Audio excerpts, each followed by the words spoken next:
नमस्कार, स्वागत है आपका बोलता है हिमाचल पर। आज है 23 जुलाई 2023 और हिमाचल प्रदेश की आज की सबसे बड़ी खबरें हम आपके लिए लेकर आए हैं।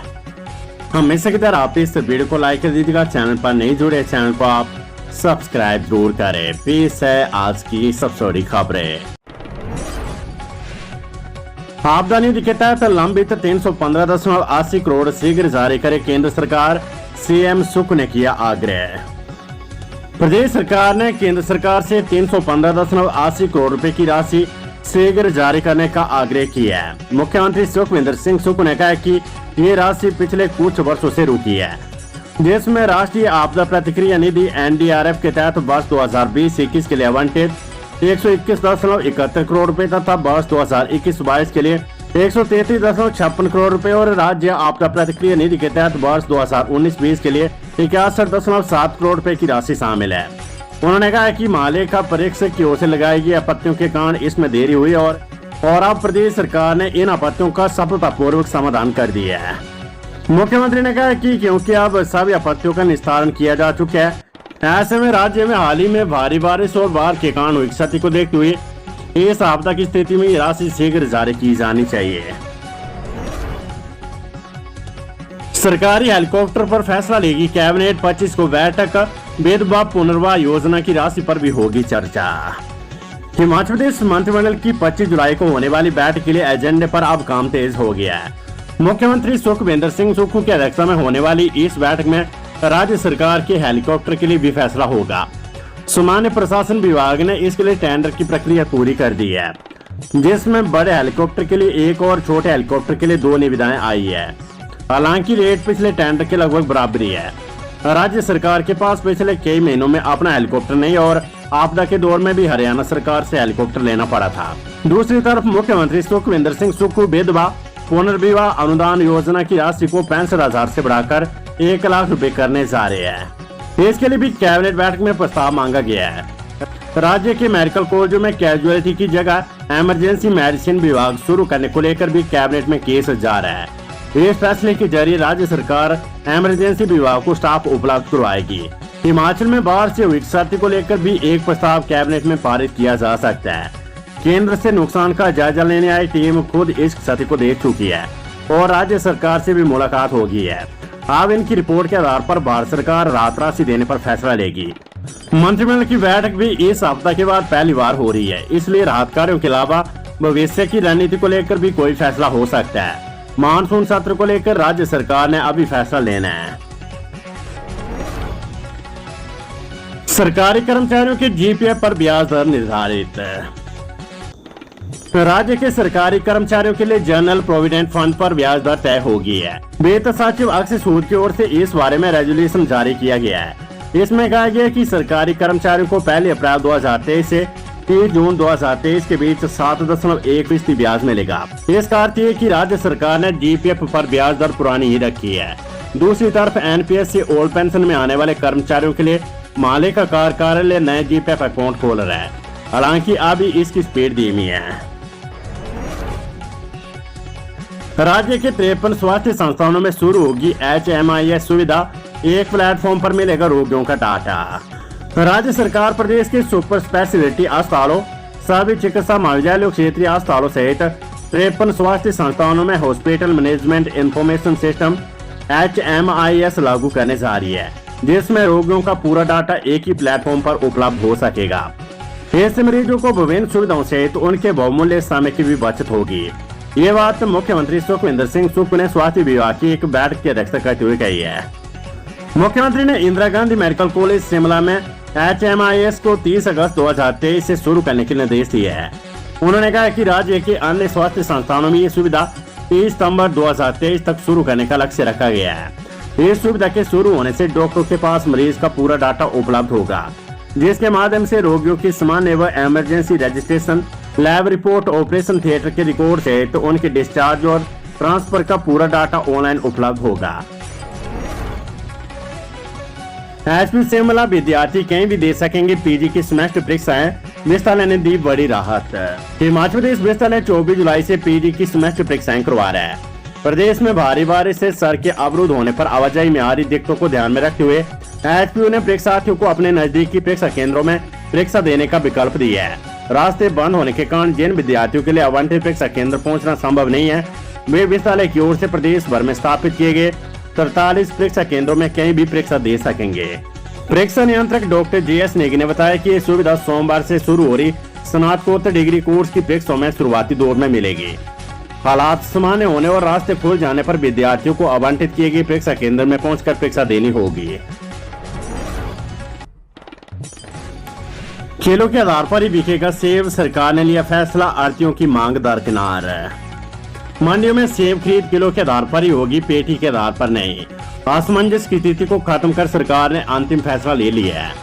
आढ़तियों की मांग दरकिनार कर दी गई है। शनिवार को मुख्यमंत्री सुखविंदर सिंह सुक्खू ने किलो के आधार पर सेब बिक्री के फैसले पर अंतिम मोहर लगाई। 6 अप्रैल 2023 की अधिसूचना के तहत मंडियों में किलो के आधार पर सेब बिकेगा। HPMC ने इसको लेकर आढ़तियों को आदेश जारी कर दिया है। कानून के उल्लंघन पर कानूनी कार्यवाही की चेतावनी दी गई है। बागवानी मंत्री जगत सिंह नेगी और शिक्षा मंत्री रोहित ठाकुर ने बताया कि आपदा के समय में बिना पूर्व नोटिस के आढ़तियों ने गैर कानूनी हड़ताल कर बागवानों को मुश्किल में डाला, इसलिए उन पर कानूनी कार्यवाही होगी। वजन के हिसाब से सेब न बेचने वालों के लाइसेंस रद्द होंगे। बाहरी राज्यों के आढ़तियों के लिए मंडियां खोली जा रही है, इन्हें काम करने के लाइसेंस देंगे। रोहित ठाकुर ने कहा कि बागवानों का शोषण करने के लिए बागवानी मंत्री जगत सिंह नेगी ने ऐतिहासिक निर्णय लिया है और सरकार इससे पीछे नहीं हटेगी। भारी बारिश से सड़कें बंद हो रही है, इन्हें प्राथमिकता के आधार पर बहाल किया जाएगा। सेब का एक भी दाना सड़ने नहीं दिया जाएगा। डीजीपी संजय कुंडू बोले, नशा तस्करों पर कसा जा रहा है शिकंजा, 2 नारकोटिक्स थाने खोलने का प्रस्ताव। हिमाचल पुलिस महानिदेशक संजय कुंडू ने कहा है कि पुलिस नशा तस्करों पर शिकंजा कसने के लिए तत्परता से काम कर रही है। इसके साथ ही पुलिस विभाग ने राज्य सरकार से प्रत्येक जिले में एक नशा मुक्ति केंद्र और एक पुनर्वास केंद्र स्थापित करने का भी आग्रह किया है, ताकि जो नशे की लत में फंस चुके हैं वे नशे से बाहर आए और मुख्य धारा से जुड़े। उन्होंने कहा कि नूरपुर और बद्दी में नारकोटिक्स पुलिस थाने खोलने का प्रस्ताव भेजा गया है, जो कि प्रदेश सरकार के पास विचाराधीन है। हिमाचल के डिग्री और संस्कृत कॉलेजों में 31 जुलाई तक होंगे दाखिले, फिर बड़ी तिथि। हिमाचल प्रदेश के डिग्री और संस्कृत कॉलेजों में दाखिलों की तिथि 31 जुलाई तक बढ़ा दी गई है। उच्च शिक्षा निदेशालय ने शिमला और मंडी विश्वविद्यालयों के अधीन आने वाले सभी कॉलेज प्रिंसिपलों को इस बाबत निर्देश जारी कर दिया है। बीते दिनों निदेशालय ने 22 जुलाई तक दाखिलों की तारीख बढ़ाई थी। स्कूल शिक्षा बोर्ड DELED प्रवेश परीक्षा का परिणाम घोषित, 20,505 अभ्यर्थी पास। हिमाचल प्रदेश स्कूल शिक्षा बोर्ड की ओर से जून में आयोजित DELED CET 2023 से 25 की प्रवेश परीक्षा का परिणाम घोषित किया गया है। परीक्षा के लिए 13,210 अभ्यर्थियों ने आवेदन किया था। इनमें से 12,009 अभ्यर्थी अपेयर हुए थे। इनमें से 2,505 अभ्यर्थी पास घोषित किए गए हैं। प्रवेश परीक्षा 10 जून को हुई थी। हिमाचल प्रदेश स्कूल शिक्षा बोर्ड के सचिव डॉक्टर विशाल शर्मा ने बताया कि जिन अभ्यर्थियों ने स्पोर्ट्स कोटे के तहत सीटों के लिए आवेदन किया था, उनके दस्तावेजों की जांच 31 जुलाई और 1 अगस्त को बोर्ड मुख्यालय धर्मशाला में सुबह 10:30 बजे से होगी। HPUIT ने BTech कोर्स के लिए जारी की दूसरी मेरिट सूची, ऑनलाइन जमा करवा सकेंगे फीस। HPU शिमला UIT ने BTech कोर्स के लिए दूसरी मेरिट सूची जारी कर दी है। शनिवार पहले राउंड में खाली रही सीटों के लिए मेरिट जारी की गई है। तय अवधि में फीस जमा नहीं करवाने वाले विद्यार्थियों के स्थान पर वेटिंग में चल रहे विद्यार्थी इस सूची में शामिल है। विद्यार्थियों को 24 जुलाई तक निर्धारित फीस ऑनलाइन जमा करवाने को कहा गया है। बावजूद इसके अगर सीटें खाली रहती तो संस्थान तीसरी लिस्ट जारी करेगा। 3 नए अग्निशमन उपकेंद्र खोलेंगे, CM सुक्खू ने 10 वाहनों को हरी झंडी दिखाकर किया रवाना।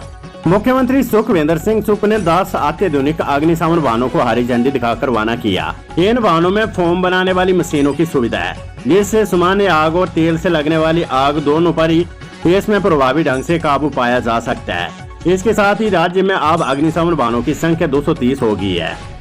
सुक्खू ने कहा कि राज्य सरकार जिला लाहौल स्पीति के काजा, जिला चंबा के किलार और जिला हमीरपुर के नादौन में 3 नए अग्निशमन उपकेंद्र खोलेगी। इसके अतिरिक्त शिमला जिले के देया में एक अग्निशमन चौकी खोली जाएगी। उन्होंने कहा कि ये पहल नागरिकों की सुरक्षा सुनिश्चित करने के लिए राज्य सरकार की प्रतिबद्धता को दर्शाती है। विक्रमादित्य सिंह बोले स्वीकृत प्रस्तावों को दिल्ली पहुंचने से पहले ही बदल रहे अफसर। लोकमान मंत्री विक्रमादित्य सिंह ने प्रदेश की अफसरशाही पर निशाना साधा है। उन्होंने कहा कि राज्य सरकार से स्वीकृत प्रस्तावों को दिल्ली पहुंचने से पहले ही उच्च अफसर बदल रहे हैं। उन्होंने कहा कि अफसरों के प्रति उनके मन में पूरा मान सम्मान है, लेकिन सरकार को हुक्म देने का कोई प्रयास नहीं किया जाना चाहिए, इसे सहन नहीं किया जाएगा। शनिवार को राज्य सचिवालय में प्रेस वार्ता में विक्रमादित्य सिंह ने कहा कि उच्च अफसर लक्ष्मण रेखा लांघने की कोशिश कर रहे हैं। उन्होंने कहा कि विकास कार्यों के जो प्रस्ताव शिमला में बनाए जाते हो और परमाणु लांघते लांघते वो दिल्ली पहुंचते पहुंचते बदल जाते हैं, ये गंभीर मामला है, इसे किसी भी सूरत में सहन नहीं किया जाएगा। अगर कोई अफसर ये सोचता है कि जनप्रतिनिधियों की आवाज को दबा देगा तो हम दबने वालों में से नहीं है। उन्होंने कहा कि इस विषय को मुख्यमंत्री सुखविंदर सिंह सुक्खू से उठाया जाएगा। इस हाईकोर्ट ने प्रदेश भर में प्लास्टिक के अपशिष्ट और इसके प्रबंधन पर कड़ा संज्ञान लिया है। अदालत ने राज्य सरकार से कहा है कि वे शपथ पत्र देकर बताया कि प्रदेश में कितना प्लास्टिक आता है और कितने का निस्तारण किया जाता है, कितने प्लास्टिक को पुनर्चक्रण के लिए भेजा जाता है। न्यायाधीश लोक सिंह चौहान और न्यायाधीश सत्येन वैद्य की खंडपीठ ने आदेश पारित किया है। कोटखाई के खलटू नाला में बहुमंजिला मकान ढहा, बारिश ने चौपाल में भी मचाई तबाही। हिमाचल प्रदेश के शिमला जिले के कोटखाई में खलटू नाला में भारी बारिश के कारण एक बहुमंजिला मकान ढह गया है। वहीं डंगा गिरने से कोटखाई बस अड्डे खतरे की जद में आ गया है। मकान में 7 से 8 दुकानें और इतने रिहायशी कमरे थे। भवन को प्रशासन ने समय रहते खाली करवा दिया था। बैड अपडेट, हिमाचल प्रदेश में 4 दिन भारी बारिश, 25 और 26 जुलाई के लिए ऑरेंज अलर्ट जारी है। हिमाचल प्रदेश में बारिश का कहर लगातार जारी है। शनिवार को ऑरेंज अलर्ट के बीच प्रदेश में भारी बारिश से जगह जगह तबाही हुई है। भूस्खलन की चपेट में आने से 2 लोगों की मौत हो गई है, जबकि 3 लोग लापता बताए जा रहे हैं। मौसम विज्ञान केंद्र की ओर से प्रदेश के कई भागों में 4 दिनों तक भारी बारिश का येलो व ऑरेंज अलर्ट जारी किया गया है। 23 व 24 जुलाई के लिए येलो, जबकि 25 व 26 जुलाई के लिए भारी बारिश का ऑरेंज अलर्ट जारी हुआ है। इस दौरान राज्य के अधिकतर भागों में बारिश की संभावना जताई गई है। प्रदेश में 28 जुलाई तक मौसम खराब बने रहने के आसार है। ट्रक यूनियनों को माल ढुलाई दरें तय करने का कोई अधिकार नहीं, हाईकोर्ट ने पारित किया आदेश। उद्योग से माल ढुलाई विवाद मामले में हरोली ब्लॉक इंडस्ट्री एसोसिएशन को हाईकोर्ट से बड़ी राहत मिली है। न्यायमूर्ति संदीप शर्मा की पीठ ने याचिका का निपटारा करते हुए डीसी और एसपी ऊना को उद्योगों से निर्बाध माल ढुलाई सुनिश्चित करने का आदेश दिया है। पीठ ने पूर्व में सुनाए एक फैसले का इस मामले में जिक्र करते हुए इसे लागू करने को कहा है। अदालत ने बीते 19 जुलाई को आदेश जारी करते हुए 2 याचिकाओं का निपटारा किया है। अदालत ने पारित अपने आदेश में कहा है कि ट्रक यूनियनों को माल ढुलाई दरें तय करने और उद्योगों के परिवहन में हस्तक्षेप करने का कोई अधिकार नहीं है।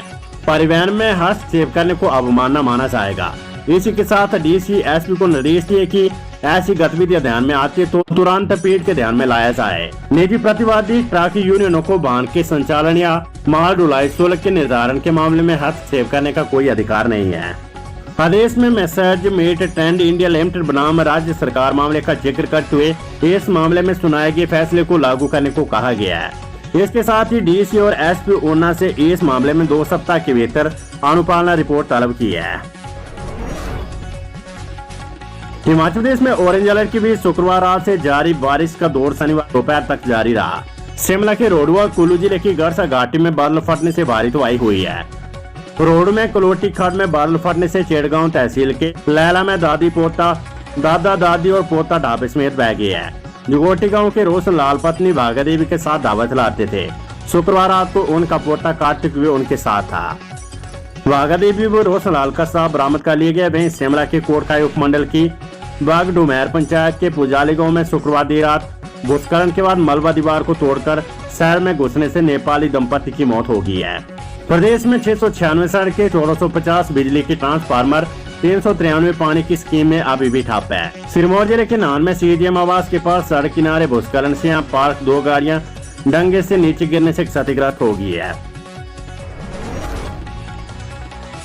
तो ये थी हिमाचल प्रदेश की आज की सबसे बड़ी खबरें। हमेशा की तरह आप इस वीडियो को लाइक कर दीजिएगा और हमारे चैनल बोलता हिमाचल को आप यूट्यूब पर सब्सक्राइब जरूर करें। फेसबुक पर भी आप हमारे पेज बोलता हिमाचल को लाइक और फॉलो जरूर करें।